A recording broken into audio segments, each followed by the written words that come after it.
makes a karma, which makes a karma. So, friends, join hand, make an IGF more and more strong. And this time, annual is in Chandigarh, adjacent to Punjab.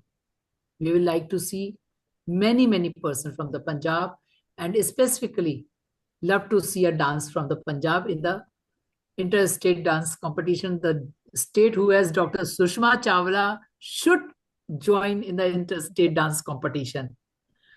With this word, I hand over to Dr. Kavita Bhatti to take forward the academic session.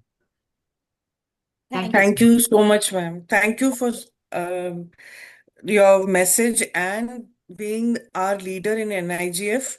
And it is under you that we are working for all the chapters and moving ahead.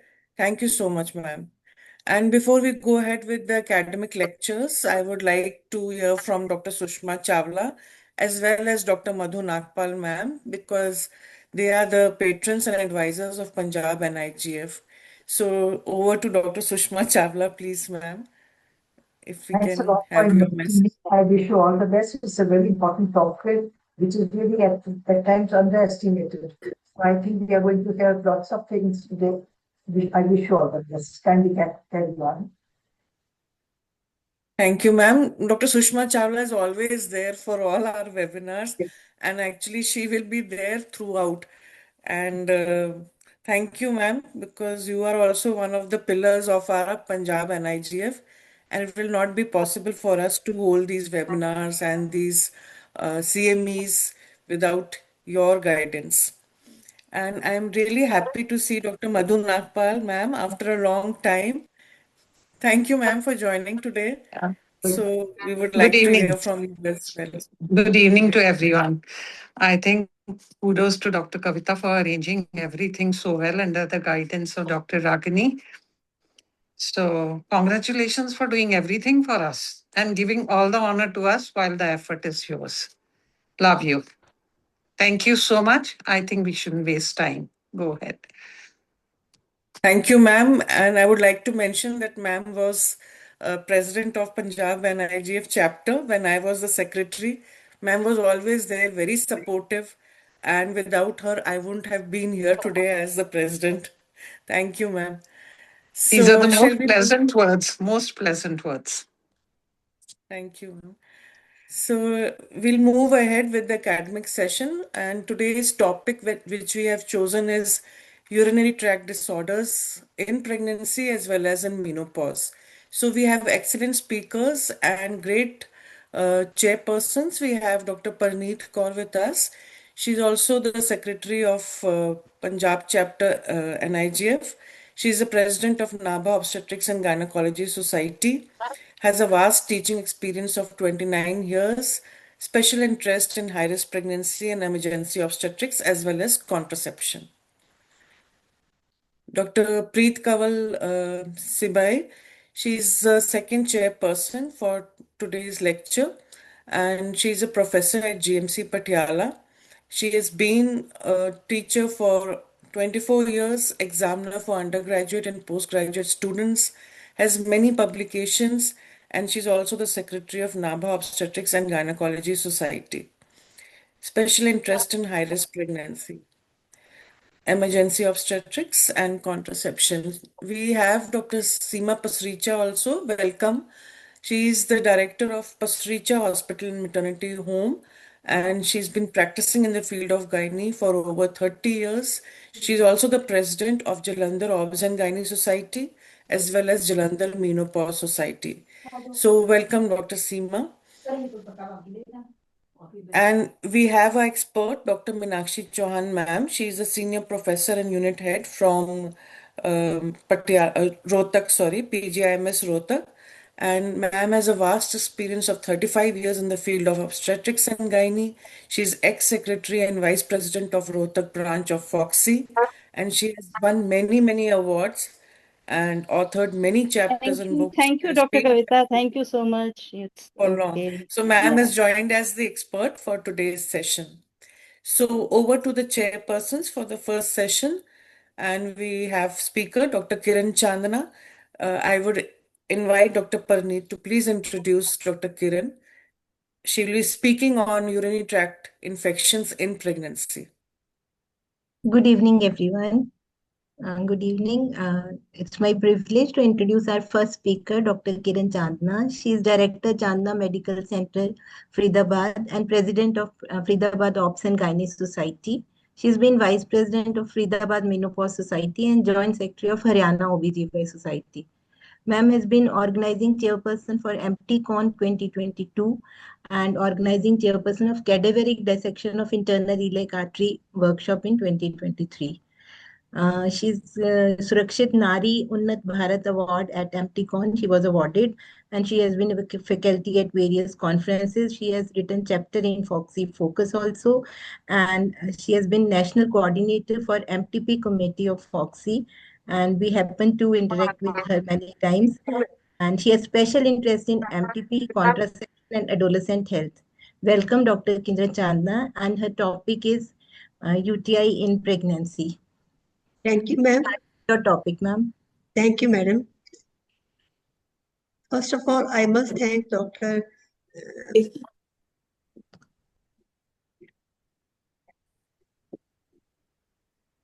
can Let me share the screen. Yes, ma'am, you can share your screen. Thank you, ma'am, for giving me this opportunity to join as speaker in this very prestigious forum. Thank you, Dr. Kavita Bhatti and NIGF Punjab team for giving me this opportunity. With regards to everyone present here, the topic is urinary tract infection in pregnancy. Ma'am, full screen कर लीजिए इसको, ma'am. Yes, ma'am. Yes, ma'am. I think. Yes, ma'am. Done, ma'am. So, we all know that urinary tract infection, it is the leading cause of morbidity and healthcare expenses in all the age group. Pregnancy causes numerous changes in the body that increases the likelihood of urinary infection. And UTI in pregnancy is mostly because of the bacterial infection. It affects approximately 8% of the pregnant women, and incidence depends upon the parity, race, and the socioeconomic status. UTI in pregnancy is associated in the pregnant woman. It is very important to note because it is associated with many complications like pyelonephritis, preterm delivery, low birth weight baby, and the increased perinatal mortality. Anatomically, we can classify UTI into lower urinary tract infection and the upper urinary tract infection. Lower urinary tract infection involves the urethra and the urinary bladder. The upper urinary tract infection involves kidney and the pelvic ureter. The pathophysiology is that it is mostly because of the ascending infection from vaginal, perineal, and the fecal flora. And the predisposing anatomical and physiological factors are urinary stasis, which is caused by the weight of enlarging uterus. Urinary stasis is because of the progesterone-induced ureteral smooth muscle relaxation, which causes the dilatation of uterus. And in pregnancy, there is blood volume expansion, also increased GFR, and there's urinary output also increases. It leads to a dilatation of renal pelvis, ureter, and calyces. Glycouria and the amino acid urea during the pregnancy, these are the additional factors that causes UTI.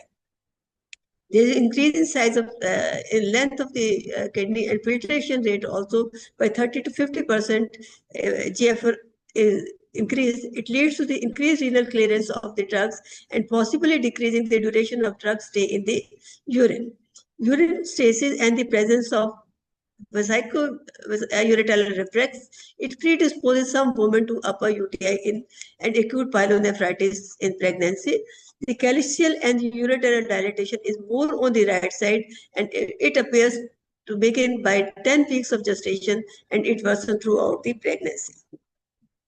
The etiological factors are E. coli in 80 to 90% of the cases, and the other organisms are Klebsiella pneumoniae, Proteus mirabilis, Enterobacter species, Staph Staphylococcus, and the group B beta hemolyticus streptococci, and the gram-positive organism like Enterococcus faecalis and GBS.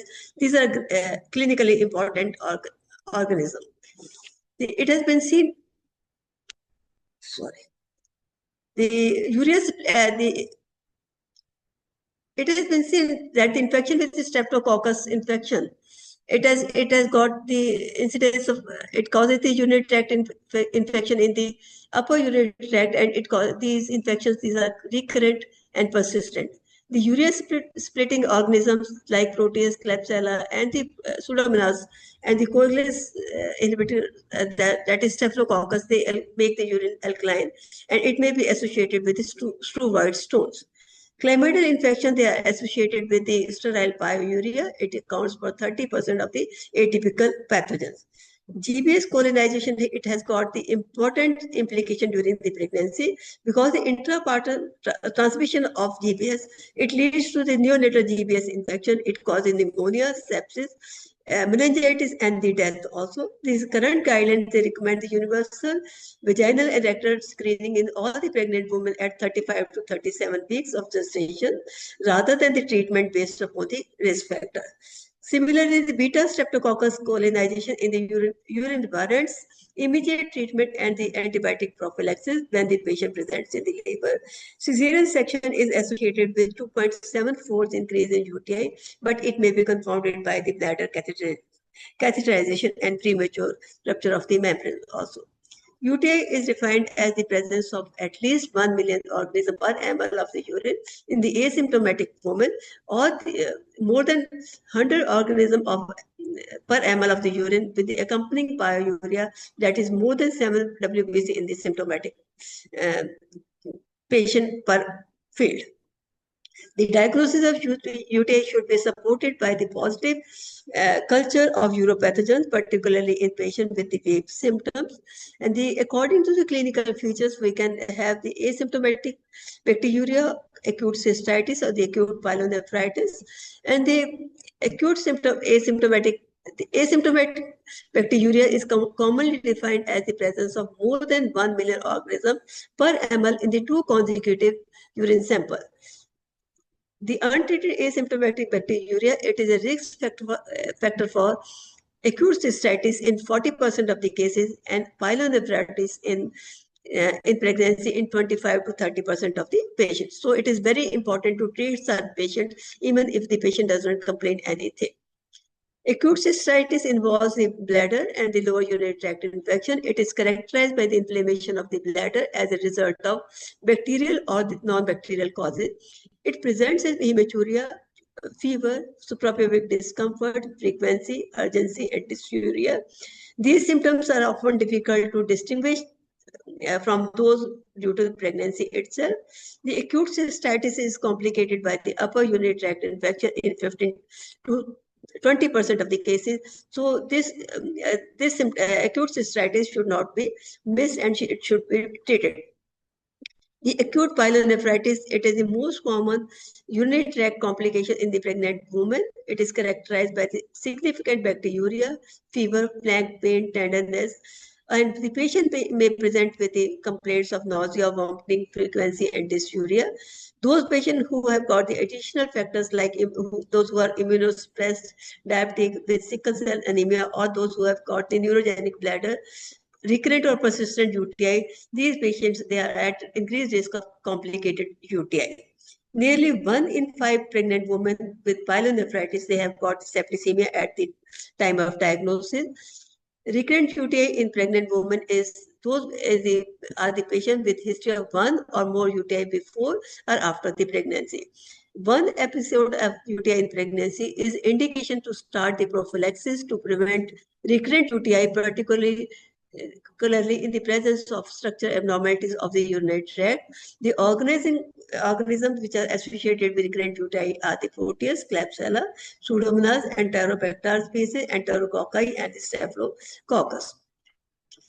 The effect of UTI in pregnancy is on mother and the fetus both, and these patients, they can have the anemia, septicemia, transient renal dysfunction, and pulmonary insufficiency in 7% of the cases. These patients may have preeclampsia, preterm birth, iugia, and the primary complication of bacteriuria is cystitis, and primary morbidity is due to pyelonephritis. Premature delivery leading to the increased infant mortality and the mortality. Workup of such patient who are having UTI, as we have to do the complete urine examination and do the culture sensitivity and dipstick test. For urine collection, midstream clean catch urine is adequate, and the specimen should be sent for evaluation as soon as possible. The specimen which are allowed to stand at room temperature for some time, they may have falsely elevated colony counts, and we should, if the sample cannot be transported immediately, we should keep the specimen at 4 degrees Celsius in the refrigerator. If there are positive reports of nitrites, leukocyte esterase, WBC, RBC, and protein, it suggests urinary tract infection. If bacteria are found in this specimen, it is also diagnostic of UTI, and it helps in the diagnosis. When we do the cytology, if we see clumping of WBC or WBC cast, it is consistent with the pyelonephritis. If the RBC casts are present, we should think of acute glomerulonephritis, and it should be suspected, especially if there is recent or concurrent streptococcal infection. Proteinuria indicates the renal involvement, and if there is oval fat bodies and the fatty casts are present, we should think of membranous glomerulonephritis. The dipstick test is very important to see the leukocyte esterase and the presence of nitrates. Pyuria is presence of WBC, 5 WBC per high power field, and the presence of leukocyte esterase. Leukocyte esterase is 90. Presence is 97% sensitivity, but it is less specific because the WBC could be contaminated from the vulva or the vagina. Nitrates are more specific, at 94 to 98%, but nitrates are not present in all the cases of UTI because not all bacteria they produce the nitrates. If neither the nitrates or nor the leukocyte esterase is present, then the UTI is unlikely. So the dipstick test is negative. Urine cultures is the standard method of evaluation the UTI in the pregnancy, recurrent UTI, pyelonephritis, and those patients who have not responded to the initial treatment regime, or those who have got the recent instrumentation, or who are admitted in the hospital for. These are the indication for doing the culture also. The blood studies include the CBC, serum electrolytes, blood urea nitrogen, and the serum creatinine. ASO titer, which is greater than 200 probes, it suggests the recent group A streptococcal infection. However, as many as 20% of the patients with streptococcal infection of the acute glomerulonephritis, they have got the ASO titer within the reference range. So imaging test, that is most important is ultrasound, and in limited cases, IVP is recommended, not in all the cases. According to US Preventive Task Force and the NICE guideline, they strongly recommend the screening of pregnant women with urine culture and sensitivity at 12 to 16 weeks of gestation, and early diagnosis, detection of asymptomatic bacteriuria in pregnant women, and treatment is of value because so as to avoid the risk of pyelonephritis, preterm labor, and the low birth weight baby. If the untreated GBS bacteriuria is associated with the chorioamnionitis infection of the placental tissue and amniotic fluid, according to the case studies. Management is in the form of antibiotics which are safe during the pregnancy, whose sensitivity has been checked. These antibiotics, they should be given for 5 to 7 days, and the response to therapy can be in the form of cure, bacteriological persistence, relapse, or reinfection. The persistence and relapse can be related to the inadequate treatment. Bacteriological persistence is the persistence of bacteriuria with the same organism after 48 hours of the treatment. Bacteriological relapse is an infection with same organism that has caused the initial infection, and it occurs within 1 to 2 weeks after the stoppage of the medicine. Reinfection is the infection after we have got the sterilized urine culture sterile, and after that there can be change in bacterial species also. So focus should be on identifying and treating these asymptomatic and symptomatic bacteria because of the associated sequelae and maternal and fetal complications. The emergency department care involves the administration of the proper antibiotics, administration of fluid if the patient is dehydrated, admission if there is any indication of a complicated UTI exists, or discussion about the bacterial behavior methods to ensure good hygiene of the perineal hygiene and to reduce the bacterial contamination of the urethral meatus. The antibiotic regime for the acute cystitis and the asymptomatic bacteriuria is we have to give the nitrofuran 100 milligram BD for 5 to 7 days, and preferably to be stopped, not to be given in first trimester of pregnancy. If no appropriate alternative, then we can give it. And it is better to be avoided in the cases of pyelonephritis because of its inability to penetrate the kidney parenchyma. And the nitrofuran is to be avoided in the last trimester of pregnancy also because of its effects on the hemolytic effects on the fetus also. And the cephalexin can be given safely 500 milligram QID for 5 to 7 days, and sulfamethoxazole and trimethoprim combination given BD for 5 to 7 days.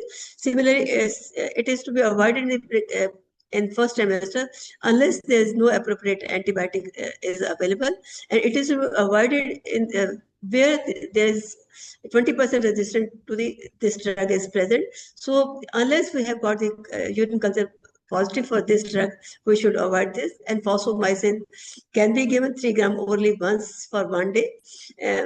Can be given. It is to be avoided in cases of pyelonephritis because of its inability to reach the therapeutic levels in the kidney. Amoxicillin clavinic acid, they can be given 500 milligram 8 hourly for 5 to 7 days, and there is higher degree of resistance to this drug. So these drugs should be avoided before the culture and sensitivity results are available. Tetracycline, chloramphenicol, sulfonamides, they are to be avoided in the pregnancy. And the amikacin, tobramycin, natrilamycin, and tetracycline, these are the category D drugs. Nitrofurantoin is quite safe, effective drug, but it's in last few weeks of the pregnancy, it is to be avoided because of its hemolytic effects on the newborn. Fluoroquinolones, they should be given in caution in the pregnancy. Ampicillin, cephalosporin, cefazolin, cephalexin, these are quite effective. It has been seen that in spite of the emergence of resistance due to the ampicillin, they have found the high concentrated levels of ampicillin in the urine of the patients. So it can be given in the patients also. And the semi-synthetic penicillin, they are preferred for treating the gram-positive urinary tract infection. Fosfomycin is bactericidal for both the gram-positive and gram-negative bacteria. It has been seen that the therapeutic concentration is achieved for 1 to 3 days level, and it is sufficient to suppress the variety of pathogens in the urinary tract, not to be given in the acute pyelonephritis. 7 to 10 days course of oral antibiotics is quite adequate for asymptomatic bacteriuria and the acute cystitis. Patients should be advised to come for repeat urine test culture 1 to 2 weeks after the completion of the antibiotic. Mothers who have been treated for shorter time, they are more likely to have recurrence rate, and they may lead. This may lead to this serious consequences also. According to the consensus committee of the ACOG, which was done in the 2023, they say that consensus was there that the clinicians, they should screen for asymptomatic bacteriuria once early in the prenatal period, although there is insufficient evidence to recommend for or against doing the repeat screening during pregnancy after the negative initial culture. They also recommend treatment for 5 to 7 days course of targeted antibiotic, and if there is asymptomatic bacteriuria and if the colony count is 1 lakh colony forming unit per ml or the higher, but there is insufficient evidence to guide or recommend for or against repeat screening after the appropriate antibiotics of the initial episode of the asymptomatic bacteriuria. And according to same consensus meeting, they have recommended that the acute cystitis patient they should be evaluated by urine culture, and these patients they should be treated for 5 to 7 days with the targeted antibiotics, and the empirical therapy with the ampicillin or amoxicillin should be avoided due to the high rates of resistance to the E. coli. And there is insufficient evidence to guide the management after the treatment of the acute cystitis, whether to do the repeat urine culture after 1 to 2 weeks after the completing the treatment, or to evaluate such patient if only the symptoms reoccur. And there is also there is no recommendation for or against that the clinician may initiate the antimicrobial urinary suppression for the remainder of the pregnancy, preferably using lower single dose of antibacterial drugs to which the bacterium isolated were susceptible. So neither they say pro or against it. You can. And for the treatment of acute pyelonephritis in the pregnancy, hospitalization is indicated, but it is not mandatory. And the indication for the admission, they include the severe distress, dehydration, poor oral intake, maternal or the fetal complications, if the IV antibiotics are needed, or if the clinical condition is such that it needs to be closely monitored. Antibiotic of choice is based upon the common etiology and the resistance pattern of the community. And when the results of culture and sensitivity are available, treatment regime can be altered accordingly. E. coli is the major causative organism in the acute pyelonephritis. Most of the patients, they respond within 24 to 48 hours with the good hydration and the antibiotic. Possibility of other causes need to be evaluated if there is no response despite the proper antibiotics like renal calculi, renal tract abnormality, or the perinephric abscess. If the perinephric abscess is there, it needs surgical drainage.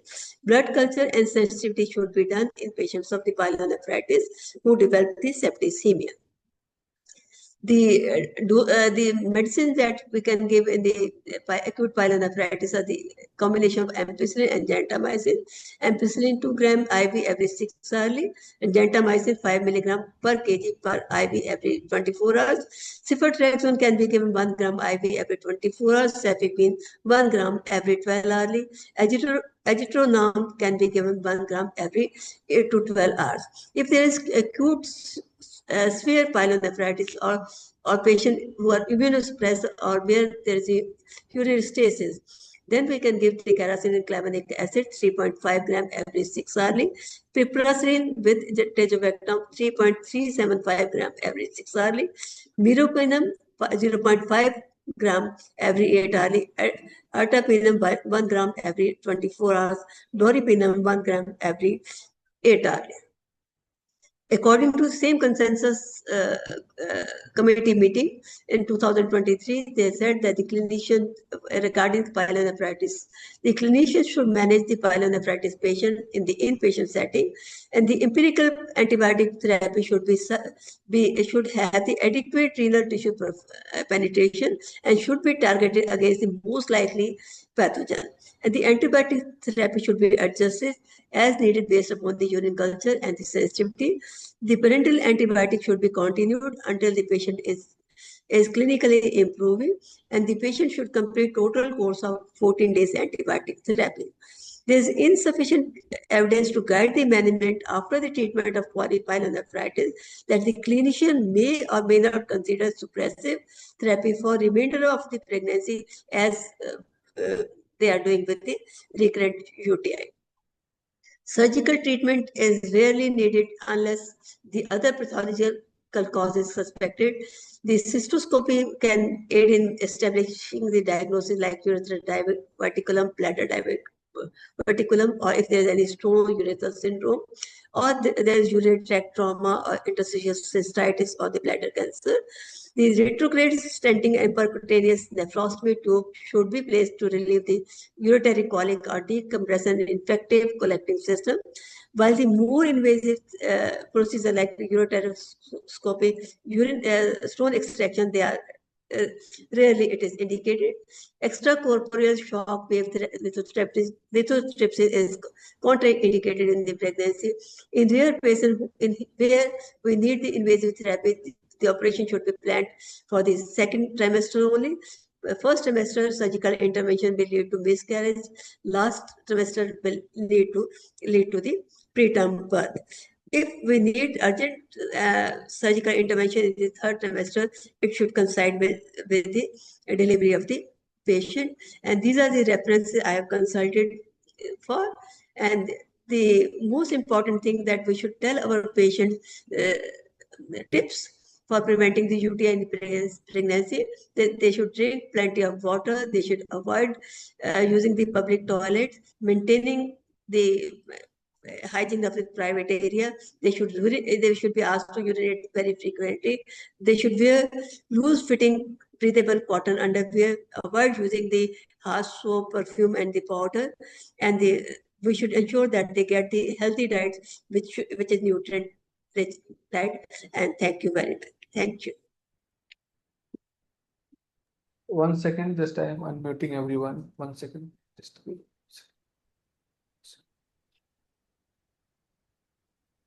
Now everyone can unmute themselves.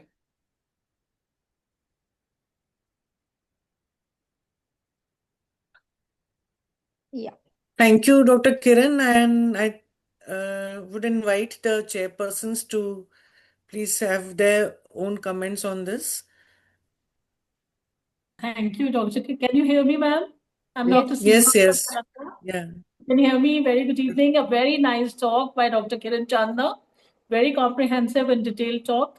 We all know that UTI is a common problem and it has lots of implications on the mother and the fetus, and we need to treat it.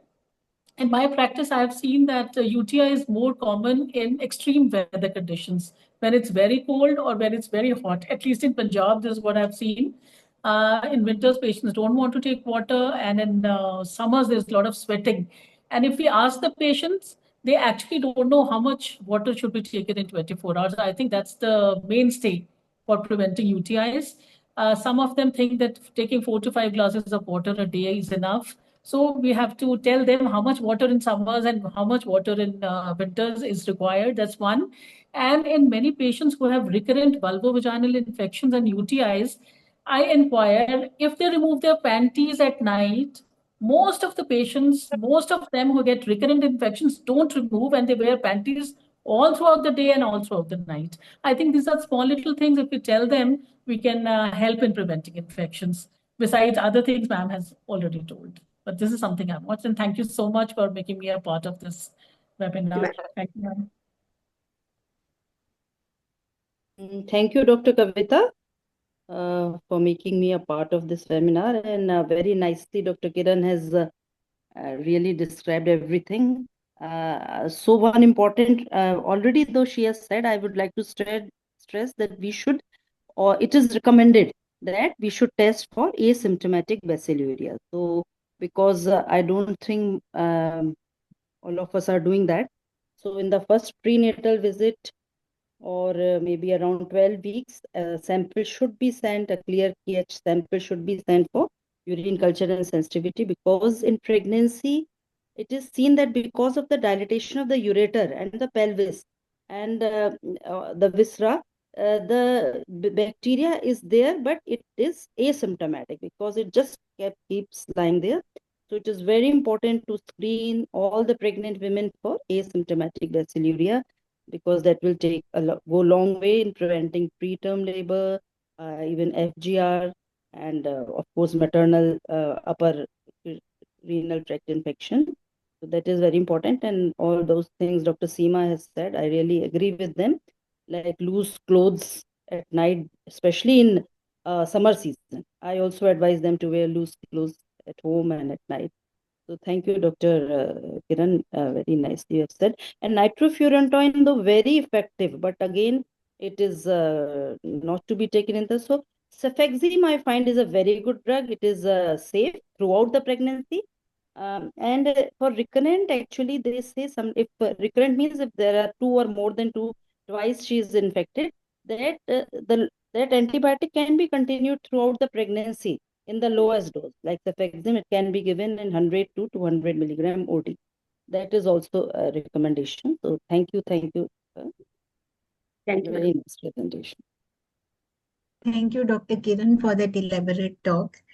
I just have a question. Sometimes when patients come with symptomatic bacteriuria during pregnancy, we do the culture and give the antibiotic for 7 to 10 days also, and repeat urine complete also shows no RBC, WBC or nitrites, and even after 7 to 10 days culture is negative. But sometimes patients keep on complaining the same symptoms. So can in those cases, can we give some other, apart from fluid therapy, which we keep on telling the patients? So can we give cranberry extract or something like that? Have you any experience about that? Many times patient persist with symptoms. Yes, they can be given cranberry extract, but if the bacteriuria is there, if the pus is there, we should treat it for longer time. This will relieve the symptoms of the patient. Repeat culture is negative, even urine complete doesn't show any RBC. Still, sometimes patient keep on saying that she's having. For that time, madam, we can give the cranberry. After 1 to 2 weeks, we ask the patient to do the urine complete test. If the pus are there, we should do the culture again. And we should think of chlamydial infection also, because in chlamydia, the urine will be sterile. But we can't treat that for the with doxy also, because it is not to be given in the pregnancy. But we can think of atypical UTI in such cases. Yeah. Ma'am, there's one question I would like to ask. There is a patient of mine who is in the first trimester, and in the culture there's E. coli, which is not sensitive to any routine antibiotic that we can give in the first trimester. It's a 4th generation cephalosporin IV antibiotic she's sensitive to. So what do we do in such patients? And she says that she always has 40 to 50 pus cells in her urine for the last 8-9 years. So what do I do for her now? Fosfomycin is a very good drug. It can be given in the pregnancy. It is quite effective, because most of the urine culture labs, they are not writing the fosfomycin in their drugs. So fosfomycin can be given in such patients. Right. Thank you. Can I add something? Just rule out Cox. That is something which you can think of. Another thing, what I suggest, that the washing technique should be told to all the girls and all women, washing from front to back. And most of these girls, ladies have long nails. I tell them, do you wear gloves while washing? How do you do it? Okay, that is another source of infection. And using yoga posture while passing urine when you are traveling. Most of the ladies are working ladies and they have to use toilet somewhere or other. Or you carry the toilet seat or the sprayer on it. So these are small little things which I think we can suggest. Thank you so much. And another thing that I would like to add over here, that jet ablution should be absolutely prohibited, because that does cleaning from behind forwards. That's a very, very common reason for repeated vulvovaginal infections. And one should keep on changing the pH. Say for 1 week, she should take, say, lime.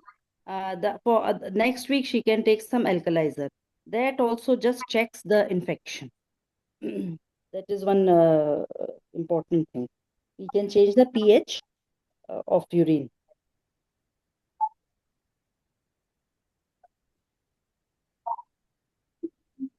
So if there are no more questions and no more discussion on urinary tract infections in pregnancy, I think we have very clear take-home messages from our first speaker, Dr. Kiran Chandna. Asymptomatic bacteriuria is very common. We should have a urine culture in the first visit, or at least in the first trimester. And E. coli, I think, is the most commonest organism which affects the urine tract, especially during pregnancy. And pyelonephritis is common in the mid trimester.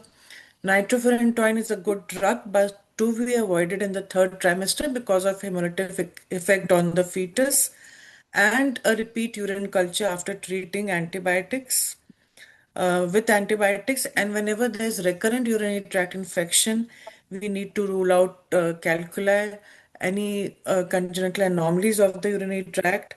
And also you can give, actually it is recommended to provide antibiotic, especially in the night time and as an HS dose throughout pregnancy if it is a recurrent urinary tract infection, and many recommend to give even 2 weeks after the delivery.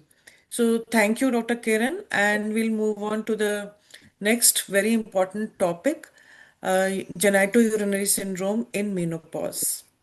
So we have Dr. Deepika Logani as the next speaker. And again, I will request the chairpersons. If Dr. Preet Kamal Sibai is there, I will ask her, request her to please introduce our next speaker. I think she's not there, Doctor. Yeah, she had left for some time. So maybe Dr. Seema, if you can please Yes, I'm introduce us. here, ma'am.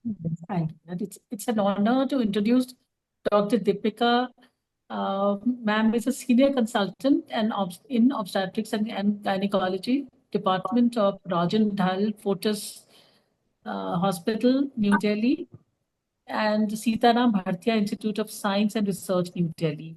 Ma'am is North Zone Coordinator, Public Awareness Committee of FUGSI, North Zone Coordinator, Medical Disorders in Pregnancy Committee of FUGSI.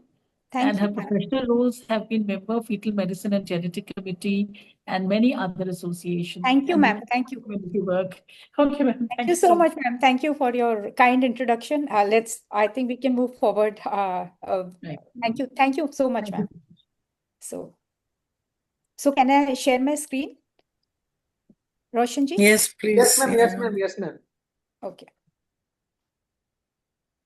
So I think you can Yes, see. ma'am. Yes, ma'am. Okay.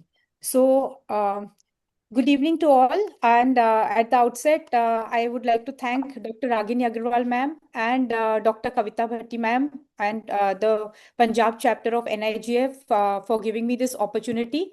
And along with that, with the introduction, I'm a proud member of NIGF as well as I'm a co-chairperson of the NIGF Anemia Committee and a joint secretary of the NIGF Delhi chapter.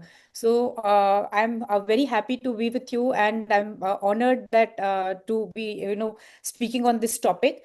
And the topic given to me by Dr. Kavita Bhatti ma'am is genitourinary syndrome of menopause. And this I added on my own because I think we all know about it. But if you are aware, we have the latest guidelines that have come out from the Indian Menopause Society. Which is the recent one in 2026. So I have added to this my talk, whatever is the clinical part of that guidelines. So from underdiagnosis to the optimal management, what's new in 2026 is what I'm going to be speaking about. So why should we talk about GSM today? Because the guidelines also mention this, and this is something that we are sometimes missing in our common OPD practice.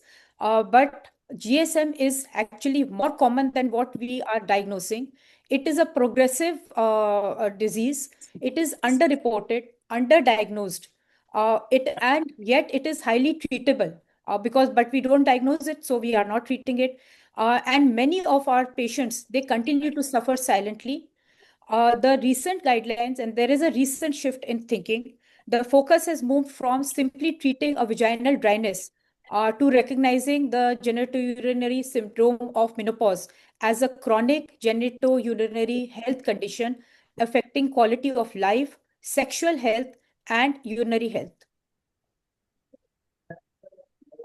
So coming to the Indian context and prevalence, GSM is a silent epidemic in our waiting rooms, and up to 71% of women in late postmenopause in India suffer from GSM. And when I say this, how many of us are picking up GSM in our OPD patients? Definitely not 71% of our patients we are diagnosing GSM. And I will come to that why that is so. So despite high prevalence, only a minority of women seek or receive treatment.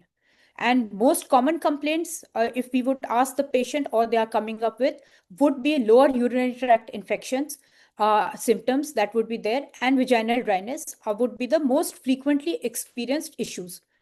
Why are our patients not coming up with the problems or coming out with the symptoms? Because there are cultural barriers. Indian women often hesitate to spontaneously report sexual or vaginal symptoms due to our cultural conditioning, and most of the patients think this is a part of aging process. So therefore, the clinical action that we should be taking is that we should not be waiting for our patients to bring this up. There should be an active, direct questioning by us during the routine visits. So with this slide, I would just like to, these would be the things that we would tick off during our patient coming in the age group of menopause and post-menopause while we are discussing, with the patient. So vaginal dryness, is there any vaginal dryness? Pain during intercourse, urgency, is there frequency, recurrent UTIs? So if you don't ask, you won't be able to diagnose GSM is what I'm saying. So with the recent guidelines coming up, what has changed during over the past few years? The initial guidelines were there in 2020. Now the ones which have come up, and this we are seeing there is an evolution in our changing of the genitourinary syndrome of menopause. Earlier, it was only mostly viewed as vaginal atrophy. And we would focus more on dryness of vagina, dyspareunia, and a patient coming with urinary symptoms would be managed as a separate category. The treatment was often delayed until the patient's symptoms became very severe. What do we do now, or what are we supposed to do now? Now we should recognize GSM as a chronic progressive condition. The urinary symptoms are an integral part of GSM. The symptoms and quality of life, that should be that should be the main force that would be driving our management or the treatment given to the patient, and there should be early recognition and treatment. So what exactly is GSM? So basically this diagram here is showing us, so it is when we say genitourinary syndrome of menopause, it is something which is affecting the genital, the urinary, and the sexual health. So it is basically it's comprehensive. So the genital symptoms being vaginal dryness, burning, irritation, then going on to the urinary symptoms. This is something that we usually think is more because of the urinary tract infections, but in our menopausal patients, this could be because of GSM, that is urgency, frequency, dysuria, recurrent urinary tract infections, even SUI. So these would be having their roots in the GSM. This is what we are trying to say, and our guidelines are telling us.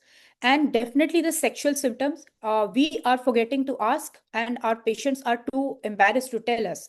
So we should be, in fact, asking them if there is any dyspareunia, reduced lubrication, decreased arousal, pain during or after intercourse, and reduced satisfaction and intimacy. So these are leading questions that we have to take our patient into confidence, and we should be asking. And we would find that many of our patients, once we ask them, they will be able to open up and tell us the true facts about their problems. So GSM is a chronic progressive condition, and early recognition and treatment improves the quality of life for our patient. So how do we diagnose GSM in 2026? Diagnosis remains primarily a clinical diagnosis, which is based on the symptoms that I mentioned, and examination, and impact on the quality of life. There is an international consensus. It's the ongoing kind of a study which is going on, led by there is a panel of experts being led by Australian scientists, which is called the COMA consensus. So what are they saying? They are saying that the symptoms should drive the diagnosis and treatment, and the symptoms and signs may not always correlate. So when they are saying this is that some of the patients may be having symptoms, but when you examine, they may not be signs which would correlate, but the importance should be given to what the patient's complaints are. Then what about the investigations and supportive tools? They say that only if it is required. Otherwise, it can be a plain and simple clinical diagnosis and we can get on with the treatment. So the supportive tools would be vaginal pH, the vaginal health index, and a cotton swab test. So basically, the thought process here is treat the woman and her symptoms, not merely the appearance of the vagina. So we are trying to save the vagina if we've examined and we find that, well, it is not looking dry. It is having its normal pink kind of appearance. And we tell her, okay, so there's not a problem. But the patient is having the symptoms. So important point is we should give her what her complaints are. Those are the most important part that has to be put into consideration. So the simple objective tools, as I mentioned, this would be only used in our clinic if and when required. Would be the simplest and the easiest would be to do a vaginal pH testing. We have that pH paper available from from the chemist shop. And if we are seeing the pH of the vagina, normally it's less than this. So if it is more than 4.5 to 5, that strongly indicates a hypoestrogenism that we know is going to be there in most of our postmenopausal patients. Then there is another thing which is called as the cotton swab test. This I found interesting as I was researching for this particular talk, because this is, they are saying, is essential for evaluating dyspareunia in our patients. So use a cotton swab or a normal, the earbud to assess what is called the vestibular tenderness. It's on a 0 to 3 pain scale to isolate the exact source of pain, which would help your patient with dyspareunia.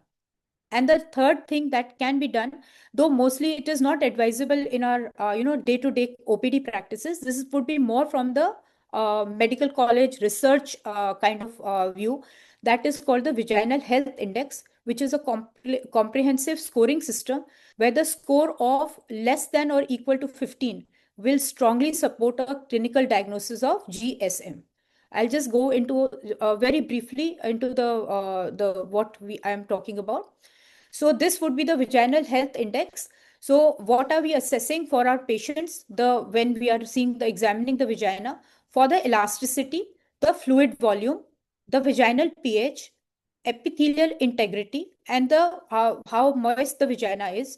And it is given a score from 1 to 5. So if all these factors that I mentioned are all in excellent condition and the vaginal pH is less than 4.5, then it's given a 5 score. So the total score would be 25 and everything would be good for the patient. On the other hand, the opposite side, if the elasticity of the vagina is absent, fluid volume is none, vaginal pH is very high, epithelial integrity, it's a friable vaginal epithelium, or it's a dry vagina, we would be giving 1 score and the total score would be 5. So now if the score is less than equal to 15, then it shows that there is a vaginal atrophy and you should be treating your patient. And if it is more than 15, then signifies a normal vaginal health. So this would be usually used in menopausal clinics and in the research setting, or generally used, like not exactly scoring. If we are doing it in our OPD, then just a general kind of management, examination would give us a kind of a overall view that, okay, are we dealing with a vaginal atrophy or not? Now coming to this I found interesting what I mentioned about the cotton swab test. So beyond the vaginal dryness, there is something which is called the underdiagnosed vestibular problem. So what is the vestibule? It is the tissue between the labia minora and this, which is basically the tissue which is the vaginal opening. This is rich in the estrogen and androgen receptors. So the receptors are there. But what happens after menopause is that there is no estrogen. So because of this, there is painful and this area becomes painful and tender after menopause. So what are the guidelines suggesting? There is something which is called as a cotton swab test. So just take a earbud and gently touch the vestibule with this applicator, and then see if the patient is reacting to this light pressure if there is some pain which is there. It's done in a a round kind of manner, like in the clock face. So 12 o'clock position, 2 o'clock, just touch it and see if the patient is complaining of any pain. 2 o'clock, 4 o'clock, that kind of way. And if the pain is seen in the 4 o'clock and 8 o'clock position, that usually is a positive test for dyspareunia.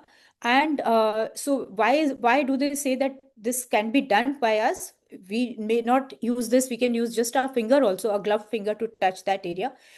Because sometimes, what we are looking at in dyspareunia is a dry vagina. But sometimes the patient is actually complaining of problem during the entry when there is intercourse.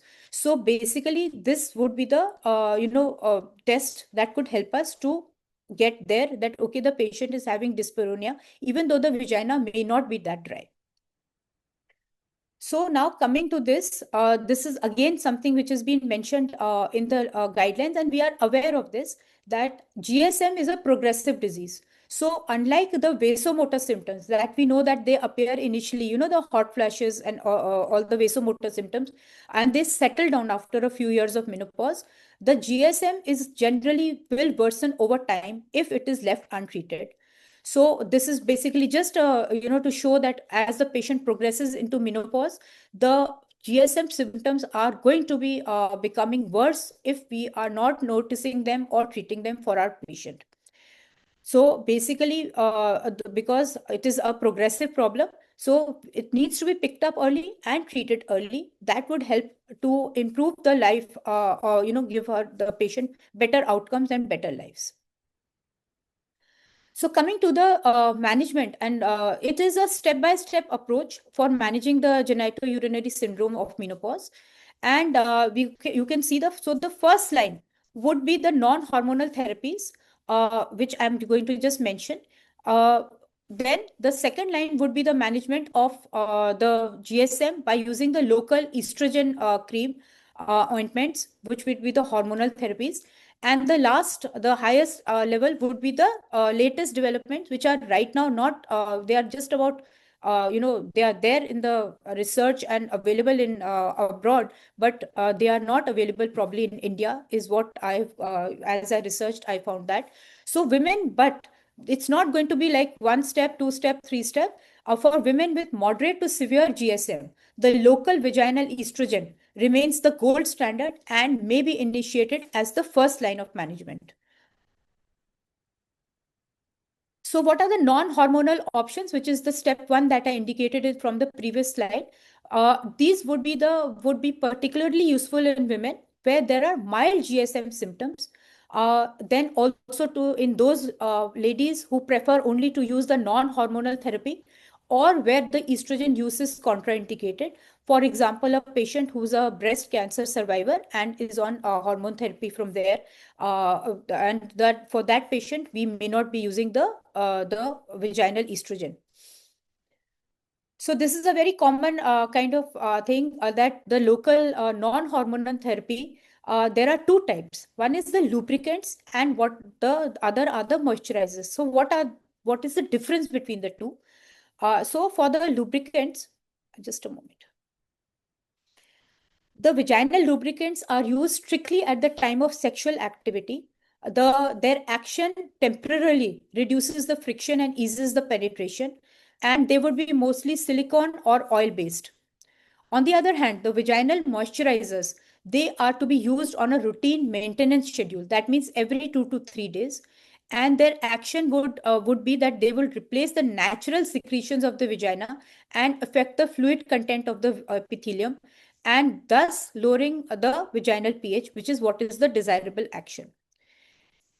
And this is just a slide to just show that our, the vaginal, the moisturizers, they are basically the hyaluronic acid based moisturizers. And what is the role of hyaluronic acid? That it binds to the mucin and will draw the water. It acts like a sponge, and it will retain water within the epithelial tissue. Thus, it will lead to a relief in the vaginal dryness. This is the most important, I think, slide in this whole talk, somewhere in the center of my talk. That is, the local vaginal estrogen therapy remains the gold standard of management of GSM. And we are all aware of this. These are the two which are easily, they are available and we are using it for our patient, is the conjugated equine estrogen, which is the Premarin cream, and the ultra low dose estriol, which is the Evolon cream. The patient can apply it, use it with an applicator, and the dose is around 0.03 milligram per day, which is the ultra low dose estriol. The way to manage for our patients is that for the patient should be using this every day at bedtime for 2 to 4 weeks, depending on the severity of symptoms. And once there is a symptom relief, which would usually be seen over 2 to 4 weeks, the patient can taper down the dose to a maintenance therapy, which could be a long-term therapy that the patient can be using these vaginal estrogen therapies twice weekly. And this can be used for over a long period of time. And how does it work? It restores the vaginal epithelium and causes cell maturation, improves the blood flow and tissue elasticity, and thus re-establishing the healthy lactobacilli, which lead to the normal pH in the vagina, and thus is considered to be clinically superior to all and any kind of non-hormonal therapy for moderate to severe GSM. So our guidelines are suggesting that for patients with moderate to severe GSM, this should be really the first management that we should think of, and remains the gold standard. And this is what we should be following for all our patients. Now, this is a very important question here. Do we need progesterone? Or do we need to do the endometrial surveillance for patients who are on long-term vaginal estrogen therapy? The answer to this is no.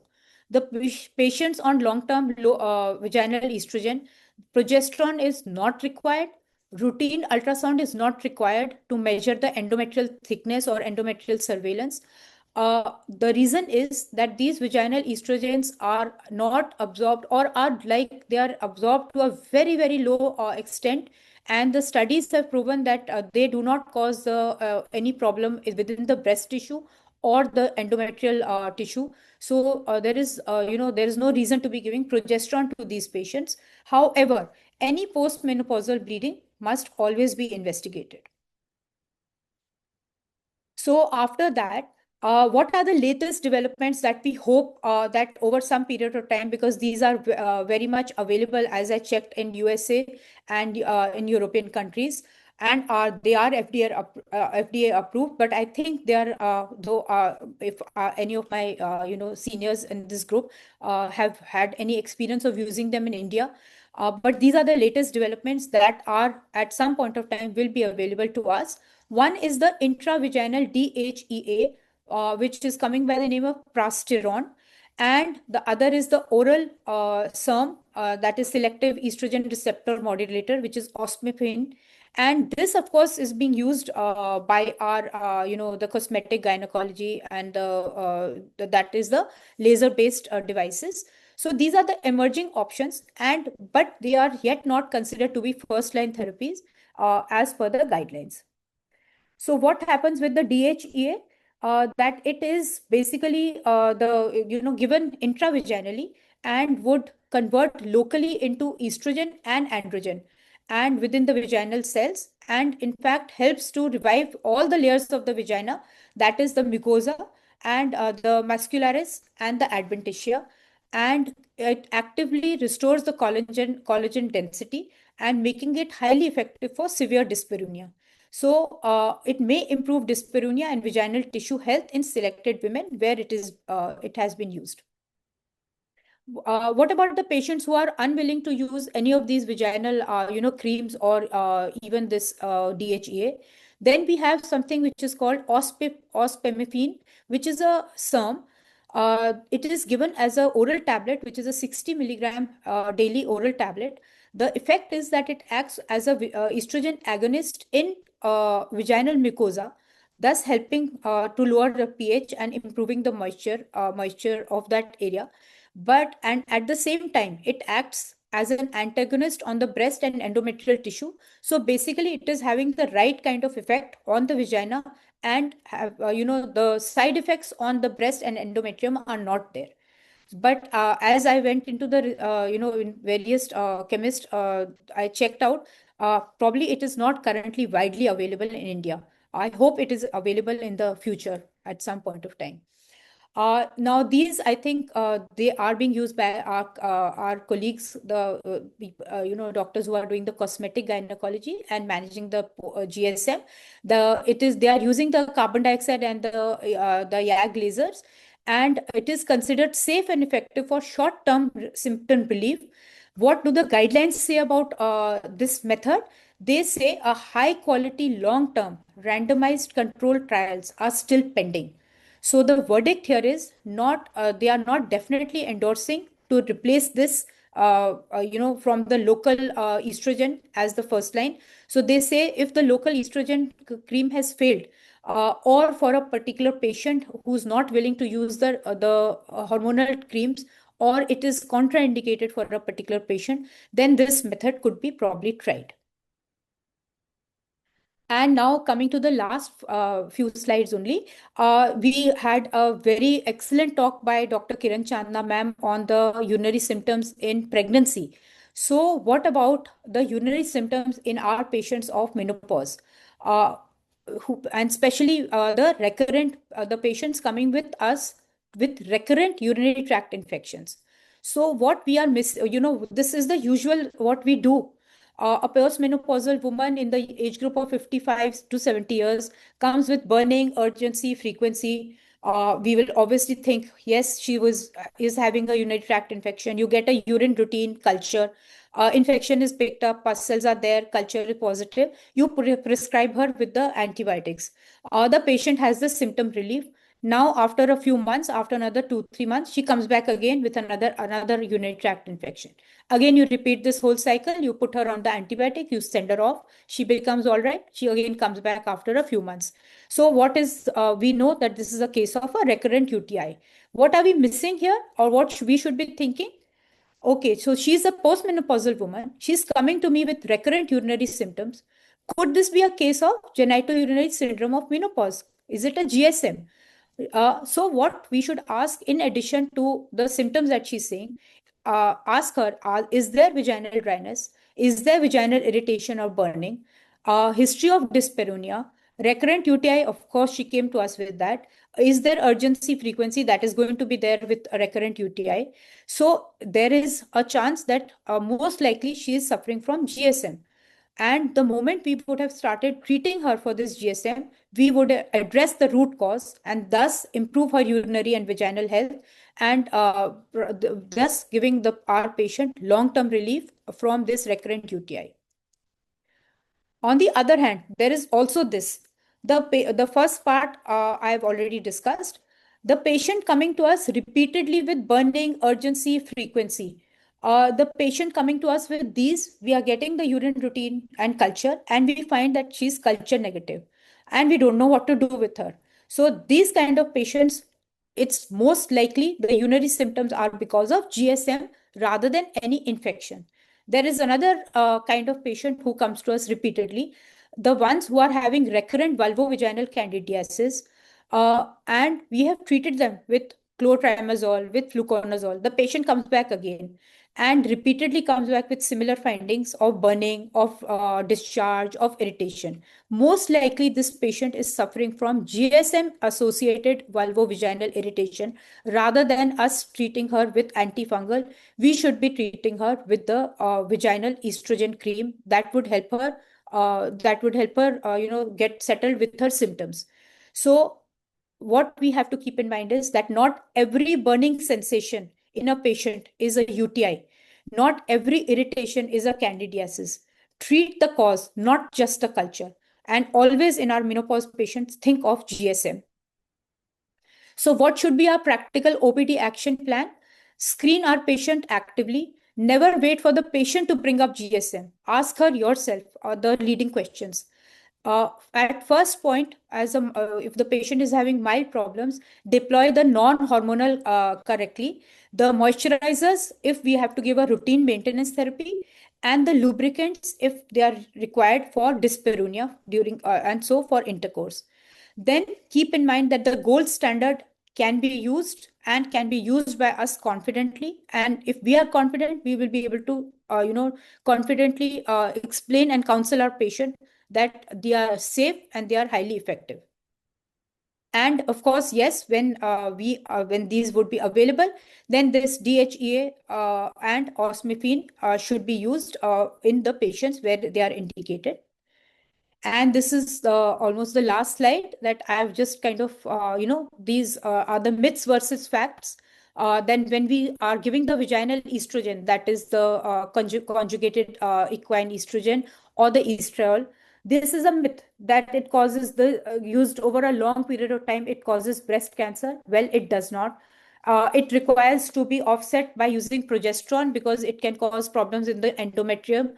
This, of course, is not true at all. It is not required in low dose vaginal estrogen. Progesterone supplementation is not required. Do we need a regular routine ultrasound to be done for endometrial thickness? No, it is not. It is used to, this is usually we are telling our patients to only use it for the required number of months and then stop after that. So one side, when we are saying it's a chronic progressive problem, GSM, then how can you stop the medicine? You have to tell your patient long-term use is acceptable. Yes, the patient needs to use it at the lowest possible dose and as a maintenance dose, so she can use it maybe twice in a week or once in a week. Or if the patient stops using the medicine within 2 to 3 months, or the patient is going to return back to you with the recurrence of the symptoms. The other thing is that it is having the same problem as systemic hormone therapy, which needs to be stopped after a few years or at the maximum 10 years, where we are giving the hormone replacement therapy. Well, for these vaginal estrogens, because they are very minimal systemic absorption is there, this can be continued over a long period of time. So the take-home messages would be that GSM is common, progressive, and underdiagnosed. We must ask proactively our patients because the patients themselves would sometimes not volunteer with the symptoms. Diagnosis for GSM should be primarily clinical. The vaginal estrogen ointments and creams remain the gold standard for treatment, and GSM is a chronic condition which requires long-term management. So I thank you for your patient listening.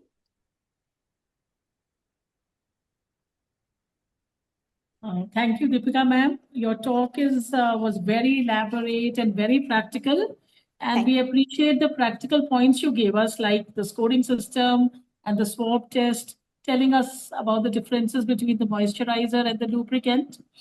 Generally, we take them to be the similar things, and also giving us an insight into GSM and everything, And ma'am, I have a question. Can you give me any trade name for vaginal moisturizer, which is easily available? Yeah, that is that I think there was some pelvic. I also checked just recently. So they are having Durex आ रहा है. There is a hyaluronic acid based. It's an expensive kind of thing. Durex का आ रहा है. Then it's a expensive thing. It is available, I think, on Amazon. Which is containing the hyaluronic acid, costing somewhere around 2000 plus per this thing. So, but mostly what we are using is the KY jelly, which is a lubricant, that is not a moisturizer. Basically what I was also finding, so aap jo bol rahe ho कि these are mentioned, but when you actually ask a chemist shop, they are having very few options which are available. The lubricants are available, but the hyaluronic acid based is just, it's not really available over the counter in the chemist shops. So I wonder if our esteemed chairpersons or seniors here on this in this gathering would have a different experience. And another question, ma'am, that I want to ask is that there are some women who come to us only in menopause and they've never had pap smear or liquid-based cytology ever done. So we need to get it done before starting the hormonal therapy, or can we start if we just inspect that the cervix looks healthy, vagina looks healthy? Can we straight away start with the vaginal application? So, ma'am, basically here we should be doing, if they haven't got a pap smear done, that is the bottom line. So if the patient comes into the OPD, we should be asking her and we should be doing. But what I would say here is that it's not mandatory in the sense that if the patient is coming with a problem, she's come with vaginal dryness, it's like a very tight vagina, उसमें तो ma'am physically ले भी नहीं पाएंगे. Perhaps a liquid based cytolysis, probably maybe a couple of weeks of giving this intravaginal estrogen therapy, the patient will be in a better position to even give a sample. Otherwise wo sample will be all dry and she will not even allow us to take the sample. But yes, we need to mention that a LBC, a liquid based cytology, has been advised, is pending, and the patient has been advised to come back to us. So that should be mentioned on the prescription. Yeah, yes, it is very important. Dr. Seema, actually in menopausal age group, we know the transformation zone has also receded. Yes, so many times you have to give some estrogen treatment to the patient, as Dr. Deepika has said, and after 1 or 2 weeks, then we can, minimum 2 weeks, then we can take a pap smear, because otherwise it's of no use, because vagina is dry and the transformation zone is not reachable. Thank you. Thank you so much for the insight into it, ma'am. Regarding lasers, I'm doing laser for my patients, but I don't have the data yet. I've not done that many number of patients, so I can't really comment on it. But I think as it is, laser looks to be good. Okay. I have a carbon dioxide laser and I'm doing that. Yeah, so even when I checked out, the guidelines are saying that, okay, as you know, they are being done and they are effective also, but till they don't have a good RCT and a few RCTs at that, and results being published. So maybe, ma'am, over a period of time, you will be able to publish your results and many more people. So at the next time when the guidelines are revised after another maybe 3, 4, 5 years, your studies would indicate that the lasers are a very effective treatment. Till that time, it's like it's open to, but the guidelines are saying the things should be available, like more publications should be available, trials should be available before they actually endorse the laser. But for certain patients, it should be used. Yes, ma'am. Treatment is a bit expensive, so I think the study is going to take a little longer. Yeah, that may be also there. That would be there because they are not probably they are being done at a private, practitioner level. I'm not sure whether they are being done in the government setup where there is a number of patients. Yeah, so then for the studies actually to come out, they would need more number of patients before they actually publish some study. Thank you, Dr. Thank you for that very elaborate and informative talk. Thank you. The lubricant that you were talking about it is pelvic gel by Zuventus Pharma. Yes, ma'am. PLVIK, pelvic gel. Pelvic gel. Yes. That's why I said I was told this name, but I was not. I didn't know which company. It contains hyaluronic acid. Okay. So, ma'am, now we are in a better position. That's what I thought, that I will be able to get it from our experts. What formulation is available in the chemist shop? So the other thing that you are right, it is not easily available at chemist shop. I do not know, Dr. Parneet, is it available at your place? It is available. It is available. Very good, because one of my patients, they have two preparations, a pelvic gel and other they have Icyrene gel, which contains isoflavones for local use. One of my patients, she got online only, as Dr. Deepika said. She got it online. Yes, ma'am. I was able to check it on Amazon. Easily available. Yeah. No, she got it also, but because I think maybe it's costly, and like our social setup is like that, ladies are not much worried about these problems, about especially these genital problems and all those. So they are not worried. Other thing I wanted to add is that as you are telling us that it's a progressive disease. Yes, so ma'am. Also stress upon lifestyle modifications as well. Yes, definitely. And regular sexual activity, that will also help. That will help. Yeah, in fact, that is true. That sometimes, abhi 2-3 din pehle we were having a discussion in our Delhi on this only, and our one of our seniors was saying this, that at the age of 60. When you are asking patients from the sexual history, we ourselves sometimes are not asking. We are thinking that, okay, this patient may not be sexually active at 55, 60. But this is what, as you are saying, that if you tell them to be sexually active, that would also help the vagina to, Mainly lubricate. yes, ma'am. That's what. Can I just Very add true. some? Once the patient came to us, she had complaint of postmenopausal bleeding, but the vagina was all stenosed in Yes. the upper part. So we Hmm. could not reach the cervix Also- without, GA and all that. Yes. So because Madam Sushma is going to say something. Yes, I- ma'am. treating husband also at the same time, because many infections are coming from the infant. Specific chlamydia is a naughty thing. Then this plasma-rich injection in the subuteral region, hyaluronic dose definitely helps. And I had 5 patients in which we used laser and they were quite good. They are quite happy about it. Rather, they want it now, but they're not coming. So they needed an invitation. Thank you so much. Thank you, ma'am. Dr. Parneet, can you please repeat the names of the vaginal moisturizer which you That was the most suggested? important thing. Yeah, I also Yeah. wrote it. it's Ma'am, one was pelvic gel. It is pelvic gel. PELVIK. It is pelvic gel. ma'am, that is from Gel. Zuventus. That is from Zuventus, no? Juventus Pharma. Yeah, it is from Juventus. Zuventus. And ma'am, दूसरा क्या बताया आपने? Isrin कुछ बोला? Isrin gel. ISEREN. Isrin gel. ISEREN. Isrin gel. Isrin gel. Okay. That ठीक contains isoflavones Isoflavones. ठीक है. for non-hormonal treatment. Okay. ठीक है, ma'am.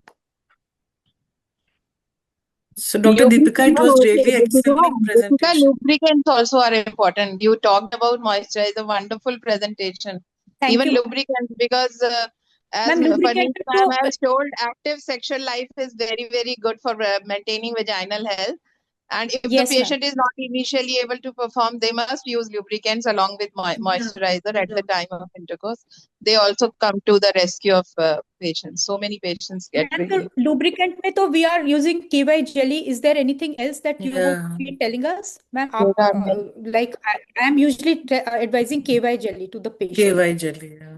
Is there anything else that for the There's so lubricant? many market. There are many available. Let's not discuss market names here. I think on this platform.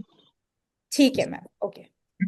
In fact, to I our think your patients from presentation was rural wonderful. background, we just tell them to use Vaseline jelly also Yes. as lubricant. So Yes. it was a wonderful Dr. Anita, presentation. thank you for your input. I saw a thumbs up going up, so I knew that you are present, and I was about to ask for your So my comments. dear friend is presenting. How can I be absent? Yes, ma'am. Ma'am is my mentor, teacher. Dr. But I've seen Dr. Anita in most of the webinars. Yes, 90% time she's always there. Thank you for joining us. You always learn something, Kavita. Your Yeah. events are really good. Congratulations for that. Thank you so much. So my events are good because of the good teamwork that we do, and also, of course, because of the good advisors we have, the speakers and the chairpersons. So if there are no more discussions and no more questions, shall we close? Yes, ma'am. Thank you everyone for joining.